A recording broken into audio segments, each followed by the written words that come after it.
En el nombre del Padre, y del Hijo, y del Espíritu Santo. Ven, Espíritu Santo, llena los corazones de tus fieles y enciende en ellos el fuego de tu amor. Envía tu Espíritu y lo crearás todo y renovarás la faz de la tierra. Oh Dios, que te has dignado iluminar el mundo con el don del Espíritu Santo, concédenos participar de este mismo Espíritu y gozar de sus divinos consuelos. Por Jesucristo nuestro Señor. En el nombre del Padre, y del Hijo, y del Espíritu Santo. Amén. Vamos llegando al final de nuestros ejercicios espirituales y cada uno de vosotros, o bien de forma intensiva, o bien a lo largo de 1 o de 2 semanas, habéis ido dedicando todos los días un rato a estar con el Señor. Habéis escuchado estas meditaciones, habéis leído la palabra de Dios y habéis tenido ocasión de leer los pasajes del Evangelio que nos muestran no solo cómo era el Señor, sino cómo es en la actualidad, cómo es en el presente. El corazón de Cristo, vivo y palpitante, sigue siendo hoy el mismo que hace 20 siglos. Y llegamos a la conclusión de estos ejercicios, terminando ese itinerario de la vida de Cristo. En la última meditación estábamos en el Calvario, escuchando el testamento que nos deja Jesús antes de morir crucificado, y vimos su corazón abierto del que emana sangre y agua, que es la fuente de la gracia para nuestro mundo y la fuente del Espíritu Santo. Pero quedaría incompleta este recorrido por la vida de Cristo si no aludiéramos ahora a la conclusión de esta vida del Señor, que es su resurrección victoriosa. Y a esto nos dedicamos en esta última meditación, a contemplar a Jesús resucitado, que es tal como vive ahora en la actualidad, y a acompañarle y a gozar con Él, que vive y está presente en nuestro mundo. Puede ayudaros a hacer esta meditación de varias maneras distintas y os propongo varias formas para que cada uno escoja la que más le pueda ayudar. En todo caso, os sugiero a todos que cuando ahora terminéis de escuchar esta meditación, le pidáis al Señor al inicio de vuestro rato de oración la gracia que deseamos alcanzar, que es la de alegrarnos y gozarnos intensamente por tanta gloria y gozo de Cristo nuestro Señor. Esa es la gracia que San Ignacio nos anima a pedir al inicio de este rato de oración. Antes de citaros algún texto de la palabra de Dios, me parece que conviene aclarar qué es la resurrección de Cristo, para que no la confundamos con otras cosas, ¿verdad? En primer lugar, conviene dejar claro que no es la resurrección. Hay hoy en día muchas doctrinas que confunden las verdades de la fe. Por ejemplo, hay quien piensa que la resurrección de Jesús sería solamente que su mensaje sigue presente en el mundo, un mensaje de amor, un canto a la paz universal. Si solamente fuera esto, Jesucristo habría sido un sabio de su época como tantos otros a lo largo de la historia, y no sería muy distinto su destino del de hombres como Martin Luther King o como tantos otros, ¿verdad? No es solamente que su mensaje perviva en el presente, sino que vive Él, Jesucristo.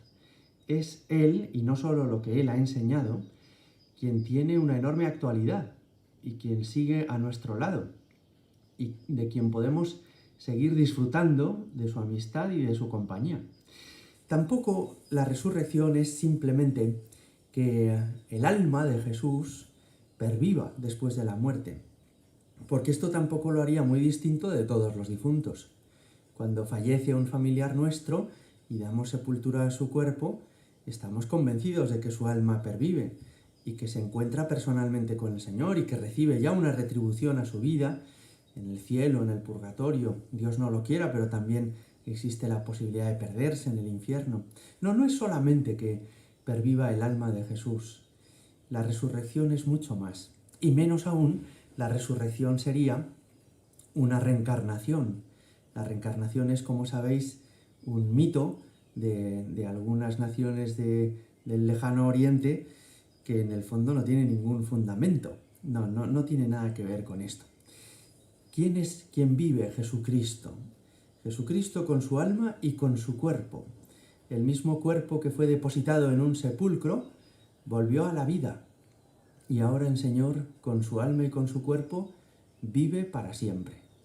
Esto sí que lo hace verdaderamente singular y especial con respecto a todos nuestros antepasados, porque solamente hay dos personas que estén gozando en cuerpo y alma en el cielo. Son el Señor, Jesucristo, y la Santísima Virgen.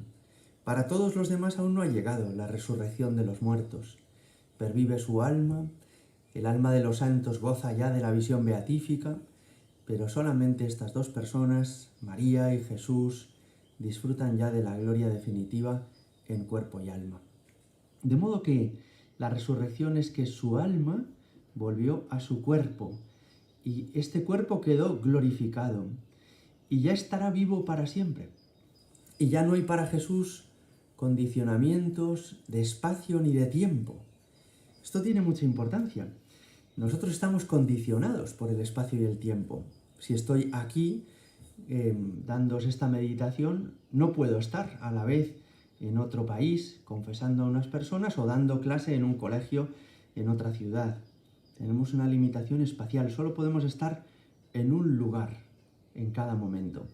Y tenemos una limitación temporal. Podremos vivir 70 o 90 años, pero en todo caso no vamos a vivir en este mundo para siempre. Jesús resucitado, por el contrario, no tiene ya limitación espacial, puede estar a la vez en todos los sagrarios del mundo, y no tiene limitación temporal, es decir, que no ha vuelto a la vida por unos años, sino que ha vuelto a la vida ya para siempre. Nunca más morirá. Ha triunfado definitivamente sobre la muerte.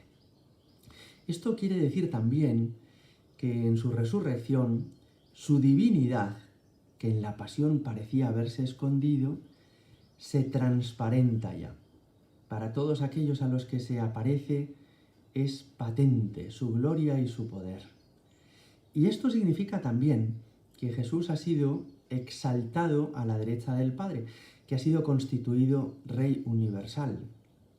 Es decir, que no es que haya vuelto a la vida para seguir siendo uno más entre nosotros, como fue durante más de 30 años, pasando desapercibido y con una humildad asombrosa, sino que resucitado para siempre, ahora ya Él es Rey de todo el universo. Después de estas aclaraciones, vamos a centrarnos en cómo fueron los días posteriores a la resurrección del Señor, ¿no? Y hay algún detalle que me parece que llama la atención. Uno primero es que Jesús no tiene ninguna pretensión de revancha. Es decir, no se aparece resucitado a Herodes, a Pilato, a los soldados romanos, a los fariseos. No, Él no viene con ánimo de venganza. No viene para, como decimos nosotros, poner los puntos sobre las íes y poner a cada uno en su sitio, sino que más bien al revés. Quien ya era enormemente bueno, ahora es, si cabe, todavía más delicado, más cariñoso, más atento. Sus visitas y apariciones van a ser a sus amigos, a aquellos que le siguieron, aunque sean débiles y pecadores, como es Pedro. Y viene no para exigirles que le expliquen por qué lo abandonaron en la pasión, sino que viene para consolarlos y fortalecerlos. Trae la paz. Y es magnífico cómo en muchas de estas apariciones ese es su saludo. Entra diciendo, la paz con vosotros. Así es el Señor, ¿verdad? Llena de alegría y llena de esperanza a los suyos. También otro aspecto que puede llamarnos la atención es que el Señor aparece en las apariciones resucitado con las marcas, con las llagas de su pasión. Y esto sorprende porque lo podemos ver en varios evangelios, ¿no? Y en algunas de ellas, pues dice la paz con vosotros, enseña las llagas y después recalca la paz con vosotros, como dando a entender que podemos recibir la paz y vivir con alegría, y vivir consolados y confortados, con esperanza, precisamente en virtud de esas llagas. La paz con vosotros. Enseña las llagas y reitera la paz con vosotros, que es como decir, por las llagas de mi pasión, porque entregué la vida hasta la muerte por vosotros, tú puedes tener paz y ver tu presente y tu futuro con esperanza y tener confianza en mí, que he venido a entregarme por ti. Todo esto vemos en estas apariciones del resucitado. Las apariciones no significan que Jesús, que está fuera, de repente viene y luego se vuelve a marchar. No es eso.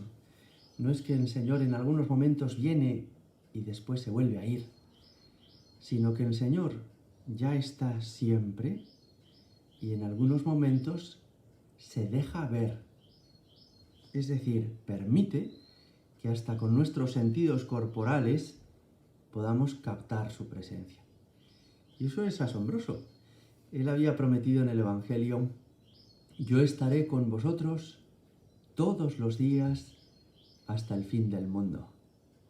Las apariciones son un mostrarse la realidad de lo que ya sucede para nosotros. Ya nunca estamos solos, ya nunca está lejos de nosotros, siempre está a nuestro lado. Y habrá muchos días que uno no lo sienta, no lo vea con los ojos, pero sin embargo Él permanece, Él está en medio de nosotros. Mateo 28:20 es ese pasaje y esa promesa. Yo estaré con vosotros todos los días hasta el fin del mundo. ¿Qué consecuencias tiene la resurrección para nosotros? También esto es muy importante. En primer lugar, la resurrección es el triunfo de Jesucristo sobre la muerte. La muerte era como un callejón sin salida, algo de lo que no se escapaba a nadie. En el fondo era el destino al que estábamos abocados todos. Pero una vez que hay un hombre que ha vencido a la muerte, ya todos los demás podemos seguir su camino. Para que nos sirva este ejemplo, andan ahora todos los científicos y los médicos buscando una vacuna contra el coronavirus y todavía no existe. Pero el día que exista, ya solamente hará falta que la recibamos todos, porque existiendo una, habiendo ya manera de privarse, de verse libre de esta epidemia, todos los demás nos podremos beneficiar de esto. Bueno, pues Cristo es el primero que ha superado la barrera de la muerte, que ha vencido la barrera de la muerte. Hay una película clásica que se llamaba Evasión o Victoria, que cuenta la historia de unos prisioneros en la Segunda Guerra Mundial que hacen un túnel para escapar de un campo de concentración. Están todos excavando, pero el día que el primero de ellos saca la cabeza fuera ya de ese campo de concentración, todos los que vienen por detrás saben que ha llegado su salvación, la de cada uno de ellos, porque una vez que sale el primero, todos los demás le seguirán. Pues así Cristo es el primero de los hombres que ha salido de la muerte, de modo que la muerte como final ya no existe.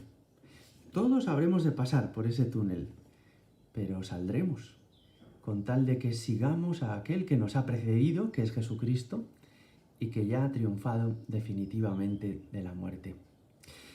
Me impresionó en una ocasión visitando en Londres, la Torre de Londres, que ahí se conserva el lugar donde sufrieron cautiverio algunos prisioneros católicos que fueron apresados y ejecutados en la persecución del rey Enrique VIII. Y todavía se conservan los grabados que con las uñas y con punzones en el yeso de la pared habían dejado. Y me sorprendió que algunos eran auténticos testamentos que decían quién era ese prisionero y quién quería que se quedara después de su muerte con su casa, con sus vacas y otros muchos detalles personales. Pero hubo una inscripción, un grabado, que para mí fue particularmente sorprendente. Y fue el de un hombre que no hizo un testamento, sino que apenas grabó 2 palabras. 2 palabras que sintetizaban todo lo que había en su corazón en aquellas horas anteriores a su muerte. 2 palabras llenas de esperanza. Y es que decía este grabado, y aún se puede visitar: postrema Christus. ¿Qué quiere decir? Al final de todo, Cristo. Este hombre entendía que probablemente lo pasaría muy mal, que sufriría, que le torturarían, que finalmente moriría por ser católico. Pero estaba tranquilo sabiendo que cuando ya pasara todo, cuando ya superara ese túnel, al final de todo, detrás de todo, está ya Cristo, esperándonos en la gloria. Esto nos permite vivir la vida de una manera completamente distinta. Uno ya no utiliza los años como si fueran unos placeres efímeros que se nos van a acabar y que tenemos que exprimir como el jugo de una naranja hasta la última gota, con ansiedad porque se nos termina y porque cada año tenemos un año menos de vida. Al revés, uno tiene la confianza de que lo mejor está por venir, que llegaremos al cielo, que viviremos para siempre con Jesucristo y que por tanto todo lo que en esta vida haya que pasar, todo lo que haya que sufrir, todo lo que haya que trabajar, no pasa nada, bendito sea Dios, porque después de todo nos espera Jesucristo. Pero también la resurrección del Señor es la victoria definitiva de Cristo sobre el mal. Y esto es muy importante. Hay ocasiones en las que parece que los malos triunfan. Y ha habido muchos momentos en la historia en los que las personas han tenido la tentación de desesperanzarse y de pensar que no sería, que en el fondo no trae cuenta tratar de ser bueno, porque al final siempre se llevan el gato al agua y siempre triunfan los hombres perversos, ¿no? Bueno, pues la resurrección de Cristo nos ayuda a entender que eso es provisional, que eso puede durar unos días o unos años, pero que el mal terminará, tiene sus días contados. Durante más de 70 años ha habido miles de familias católicas en la antigua Unión Soviética y en las repúblicas adyacentes que tuvieron clara esta esperanza. Bien, parecen todopoderosos quienes nos oprimen. Parece que han triunfado definitivamente. Han prohibido nuestro culto, encarcelan a nuestros sacerdotes. Parece que nosotros hemos sido ya derrotados para siempre. Pero eso es solo lo que parece. La Virgen Santísima, cuando se apareció en Fátima, a los 3 pastores, a Lucía, a Francisco, a Jacinta, les anunció esto: Rusia extenderá sus errores, decía refiriéndose al comunismo y a la Unión Soviética, pero al final mi Inmaculado Corazón triunfará. Y esto es lo que sostuvo en la esperanza a muchas personas que ahora ya pueden vivir con libertad su fe. También nosotros seguramente pasaremos por situaciones en las que tendremos la impresión de que todo sale mal, que todo se tuerce y que no hay luz al final del túnel. Pero eso es solo una impresión. Tened siempre presente esta promesa de la Virgen: al final mi Inmaculado Corazón triunfará. También lo había expresado el Señor en el Evangelio, en Juan 16:33, cuando nos dijo: no tengáis miedo, yo he vencido al mundo. No dice: yo quiero vencer, me gustaría en el futuro derrotar. No, dice: yo he vencido al mundo. Cristo ha vencido a Satanás, Cristo ha vencido a la muerte, Cristo ha vencido al pecado y por tanto el mal tiene los días contados. Y esa es nuestra esperanza y nuestra paz. Esto, como os digo, nos llena de esperanza. Y por muchas que fueran las dificultades que nos toque pasar, por complicados que fueran los tiempos que nos toca vivir, sabemos que al final de todo nos espera la victoria, la gloria definitiva, el cielo, que todos los problemas se van a terminar, Qué necesario es recordar esto y quedarnos con mucha paz. Le pierde uno el miedo a la muerte, le pierde uno el miedo a sufrir, le pierdes el miedo a lo que te pueda ocurrir, a la incertidumbre, a lo que pase mañana o el año que viene. Le pierdes el miedo porque sabes que el Señor está contigo y que este partido está ganado. Aunque ahora te parezca que perdemos, este partido al final está ganado. Hay otra anécdota preciosa de los mártires que me parece que nos ayuda mucho a recordar. Cuentan que había unos monjes jerónimos al otro lado del Támesis, en Londres, que se negaron a firmar el acta de supremacía de Enrique VIII. Era un papel con el que Enrique VIII quería exigir que todos los católicos le reconocieran a él como la máxima autoridad de la Iglesia en Inglaterra. Y mucha gente firmó, laicos, sacerdotes y hasta obispos. Pero hubo otros muchos muy valientes que dijeron: tenemos que ser fieles a Jesucristo en su Iglesia y por tanto no vamos a firmar este documento. Murieron muchos mártires, pienso en Santo Tomás Moro, en San Juan Fisher, y también vinieron a buscar a estos monjes. Les dijeron: no han firmado ustedes todavía el acta de supremacía, tienen que firmar. Y el abad de ese monasterio les dijo: no, nosotros no vamos a firmar.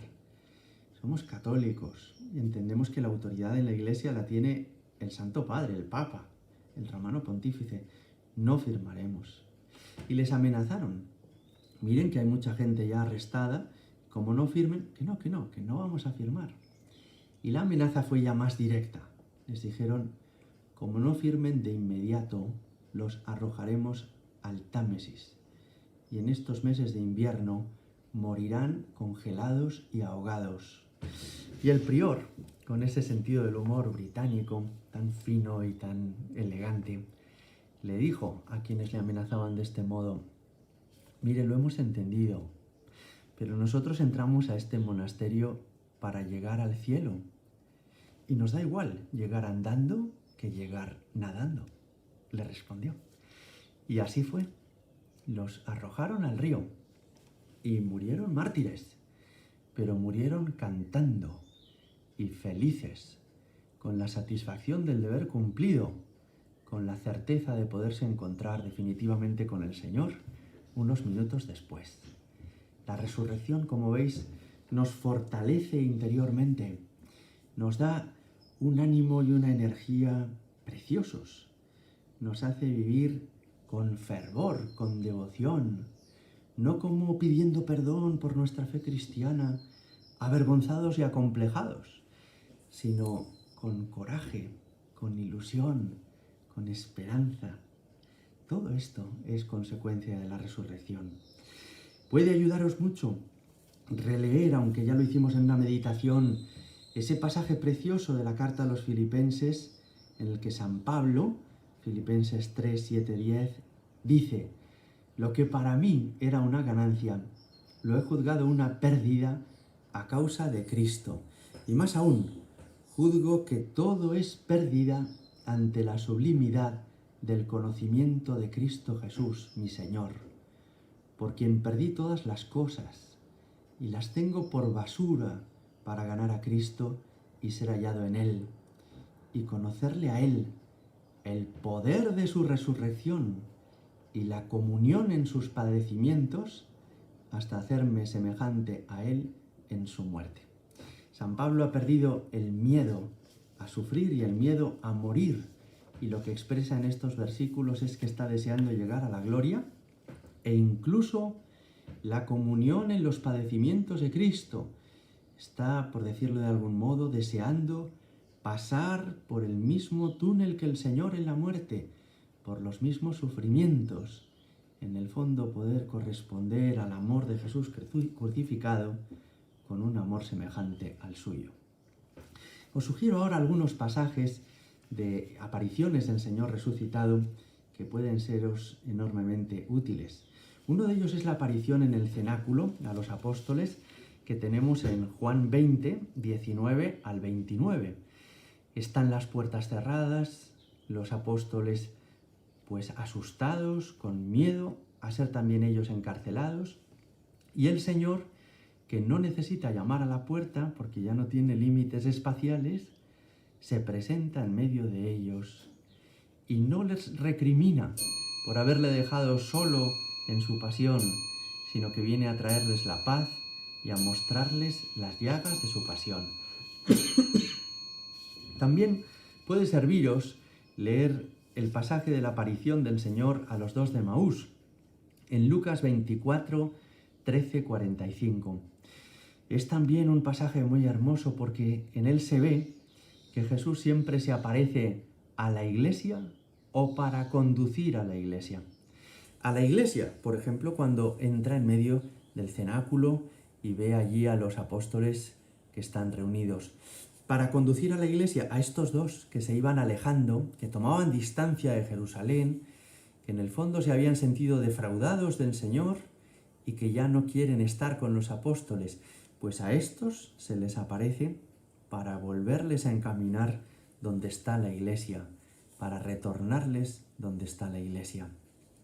Esta aparición es preciosa también porque el Señor les va explicando las Escrituras y después entra con ellos a partir el pan y allí le reconocen y en ese momento desaparece de su vista. El Papa Benedicto XVI nos decía que este pasaje es de alguna manera como una Eucaristía que reproduce cómo suele ser ya la Santa Misa para nosotros. Una primera parte en la que el Señor nos dice su palabra y nos explica las Escrituras, y una segunda parte en la que Él se hace presente bajo las especies del pan y del vino, y entonces lo recibimos en la comunión. La aparición a los dos de Emaús fue ya, seguramente, pues sin los detalles que ahora acompañan la Santa Misa, fue ya una propia y verdadera Eucaristía. Pero puede serviros también, y esta es la última aparición que os refiero, la de Juan 21, en el lago de Tiberíades, donde había comenzado para los apóstoles su vocación y donde el Señor se les quiso aparecer. Me parece que es un capítulo bellísimo de la Sagrada Escritura que nos puede servir mucho a todos, ¿no? Pedro había dicho, me voy a pescar, y todos le dijeron, nos vamos contigo. Ya esto nos llama la atención. Saben los apóstoles que Pedro ha sido débil y que ha negado al Señor, y sin embargo no se separan de su lado. En la iglesia son una piña y están todos unidos y siguen a quien es el vicario de Cristo, a quien Jesús le encomendó las llaves y le dijo, tú eres Pedro y sobre esta piedra edificaré mi iglesia. Y por eso los demás apóstoles no le rechazan, sino que van con él, y donde Pedro dice que hay que ir, allá van todos. También todo esto es muy valioso para nosotros. Nosotros no seguimos al Papa, al Santo Padre, porque nos caiga bien o porque nos resulte especialmente simpático. Todo eso pueden ser razones que nos ayuden a escucharle y a seguirle. Pero la razón de fondo, para atender sus indicaciones, para seguir su magisterio, para obedecer lo que él prescribe, es que él es Pedro entre nosotros, es que él es el vicario de Cristo. Y en la iglesia debemos procurar estar siempre así, muy unidos. Y nos da igual que el Papa sea polaco, alemán, argentino, o que el día de mañana sea africano, catalán o francés. Nos resulta indiferente. Donde está Pedro, está la iglesia. Donde está Pedro, ahí queremos estar nosotros. Y entonces el Señor se les aparece en el lago, en la orilla, y les dice, muchachos, ¿tenéis pescado? Vaya pregunta más difícil para ellos, que llevan toda la noche intentando pescar y aún no han conseguido nada. Pero no le responden de una manera brusca, sino que simplemente le dicen, no. Y entonces Jesús les dice, echad la red a la derecha. Alguno de ellos podría haberle dicho a ese personaje que todavía no saben que es Jesús, oiga, usted métase en sus asuntos, nosotros llevamos ya muchos años pescando, no nos tiene que decir cómo hay que pescar. Pero reaccionan de otro modo, han ido siendo transformados interiormente por Jesús y tienen ya en el corazón una mansedumbre y humildad que antes no tenían. Y por eso, en lugar de responder mal, echan la red a la derecha y se llena la red. Cuando menos cabía sospechar que hubiera pescado, que es ya al amanecer, porque los peces se esconden en el fondo huyendo de la luz, en ese momento es cuando llenan las redes. Y Juan, que tiene ya un olfato sobrenatural precioso y una sintonía grande con Jesucristo, lo reconoce y dice: es el Señor, es el Señor. Y entonces Pedro se lanza a por él. Lo que viene después lo recordáis. Pedro necesitaba ponerse cara a cara con Jesucristo. Él tenía un peso muy grande en el corazón, el de haberle negado y traicionado, y por eso necesitaba saber que el Señor no había dejado de quererle. Jesús le pregunta a Pedro: ¿me amas más que estos? Después le pregunta: ¿me amas? Y finalmente: ¿me quieres? Son como tres preguntas que siguen un orden descendente. ¿Me amas más que nadie? Porque eso es lo que había dicho Jesús. Perdón, eso es lo que había dicho Pedro. Aunque todos te nieguen, yo nunca te negaré. Después, simplemente si le ama. Y finalmente, si le quiere. La tercera pregunta es la menos exigente de todas. Es como si le dijera: ¿realmente yo significo algo para ti? Y Pedro rompe a llorar.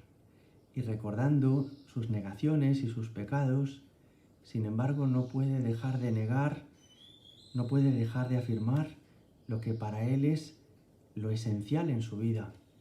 Y le dice: tú lo sabes todo, tú sabes que te quiero.